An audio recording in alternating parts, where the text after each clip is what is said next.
So what are greedy algorithms good for? Well, it turns out they're well suited for a number of fundamental problems across different domains of computer science. And to whet your appetite for the many examples that we're going to see, I want to begin by discussing the problem of optimal caching.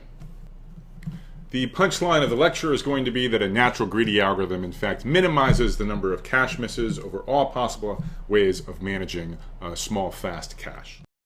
So what is the caching problem? Well, on the one hand, there's going to be a big but slow memory, which you can think of as holding everything you might be interested in. But then there's also going to be what we call a cache. And so this is a much smaller memory to which access is much faster.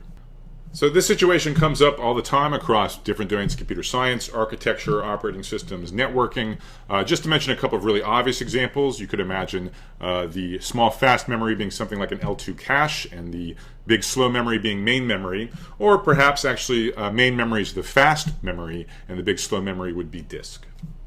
Now your task in the caching problem is to process what we're going to call a sequence of page requests. So a page request just means that the client wants to access something in memory, and it's guaranteed to be in the big slow memory, but if it's not already in the small fast memory, then you got to bring it in. You got to put it there for the subsequent access. The algorithmic aspect of the problem enters the picture when there's a cache miss, or also known as a page fault. That is, when there's a request for some data which is not already in the cache. When that's the case, you have to bring it into the cache, and the design question then is, what do you evict from the cache in order to make room for this new piece of data which you have to bring in? So to illustrate the issues, let's look at an extremely simple example, a cache that just has 4 slots for pieces of data. Let's assume that initially the cache is seeded with the 4 pieces of data I'll call A, B, C, and D. Now remember, the input is a sequence of page requests. So these are requests for different pieces of data. Now when a new request comes in, you're basically sitting there crossing your fingers that what's been requested is already in the cache. So for example, if the first request comes in for the piece of data marked C, you said, good, we're good to go. It's already in the cache, go ahead and access it. Similarly, if the next request is for D, you don't have to do anything. The good times roll and D just gets accessed directly. The problem arises when something is requested that's not in the cache. So let's say the next request is for the data item E. Now remember, you have to bring E into the cache, and of course you have to evict one of these 4 pieces of data to make room for it. And your algorithm has to decide which. Can you get rid of A, or B, or C, or D? For this example, let's assume that we evict A to make room for E. Assume further that the next request that comes in is for a new piece of data, F. Again, it's not in the cache, so we have to evict something to make room for it. Let's assume we get rid of B in order to bring in F. And now an unhappy situation, but something that could certainly occur, is we get a request for something that used to be in the cache, but which we have since evicted. So for example, if the next request is for A, then we're stuck. It's going to be another page fault. We have to evict something to bring in A. And similarly, if there's a B, again, we're paying the price for evicting B to make room for F in the past. So in this example, with these particular choices for page evictions, we incur 4 page faults. Now, the first 2, the E and the F, there's nothing we could have done about it. We were given a cache that initially did not have E and F, and then E and F showed up. Well, what are you going to do? You're going to miss no matter what. However, 2 were caused by our unfortunate eviction decisions earlier on, to evict A and B, only to find them requested just after eviction. And with 20/20 hindsight, we can conclude we really should have evicted C and D, not A and B, to make room for E and F.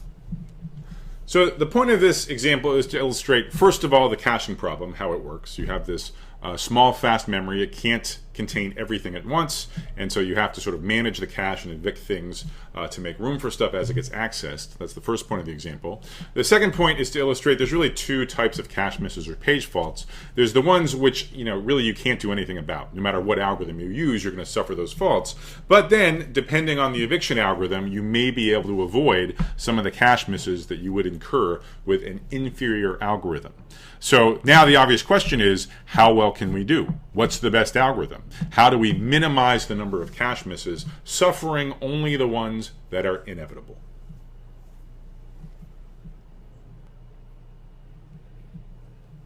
So this question was given a very elegant answer by Bellotti back in the 1960s, and I'm going to state the answer as a theorem. It's a theorem we're not going to prove for reasons I'll discuss in a second, but what the theorem says is that a natural greedy algorithm is an optimal algorithm for the caching problem. That is, it minimizes the number of cache misses over any way you might think about managing the cache. And the natural greedy algorithm that is optimal is called the furthest in the future algorithm. So what is the furthest in the future algorithm? Well, it's exactly what you'd think it would be. It's basically what seems like a good idea at the moment you have to perform a eviction from the cache. Basically, you want to put off judgment day. You want to put off the regret of evicting this particular piece of data as long as possible. When are you going to regret evicting a piece of data? Well, it's when it gets requested next. So if you have 4 things in the cache, one is requested next, one's requested in 7 time steps, and one's requested in 70 time steps. That's the one you want to evict now, because it'll take the longest until you actually regret that eviction. So for example, in the example on the previous slide, you can check that the furthest in the future algorithm, it would in fact evict the ones you want to evict, A and B, not the ones that we evicted in the example C and D.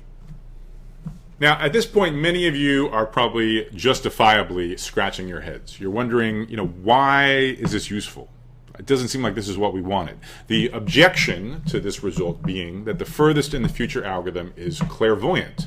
Its very definition assumes that you know the future. It assumes that at the moment that you have to make an eviction, you're aware of when each of the pieces of data in the cache will be requested next. But if you think for a minute about the motivating applications for studying the optimal caching problem, this assumption just doesn't hold. You simply do not know the future. You simply do not know when each of the pieces of data in your cache will be requested next. So this algorithm is not defined. It is unimplementable. Despite that, this is still an extremely useful result to know. Why? Well, 2 reasons. First of all, this unimplementable algorithm can nevertheless serve as a guideline for practical implementable algorithms. For example, it naturally motivates the LRU, or least recently used, caching algorithm. So what you do in the LRU algorithm is, instead of looking forward in the future, which you can't do generally, you look in the past and you say, well, let me guess that whatever's been requested recently will be requested again soon. Whatever hasn't been requested for a long time will continue to not be requested for a long time.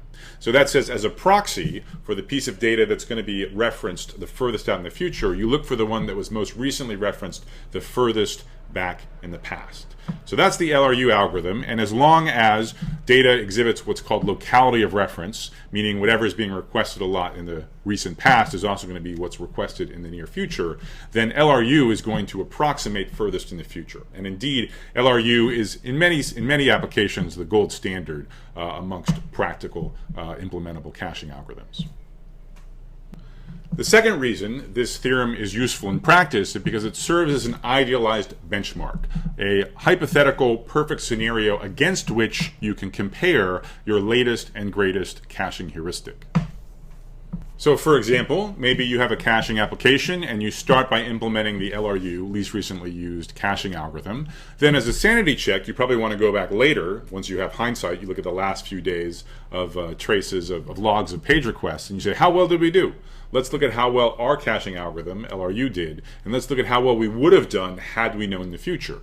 And hopefully you're just a few percent away, and then you can conclude that, yes, indeed, the data seems to have locality of reference. Yes, indeed, LRU is doing almost as well as if we know the future, and we can proceed.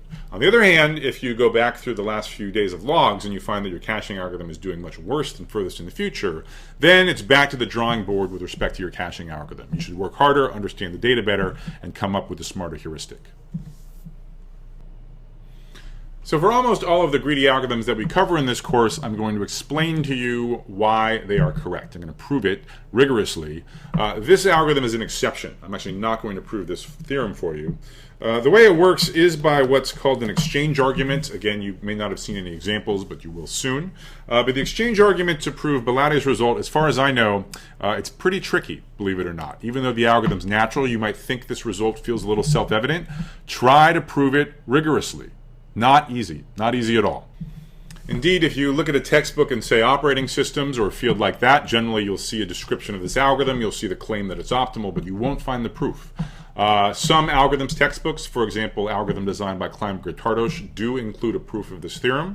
For those of you that are interested, I challenge you to prove it yourself without looking it up on the web or in a textbook. I think if you try to prove it, you'll appreciate the subtleties that come up in understanding whether greedy algorithms are correct or not. In the best case scenario, I would love to see a simple proof of this theorem, something that I could explain in a class like this in, say, 5 minutes or less. That would be amazing.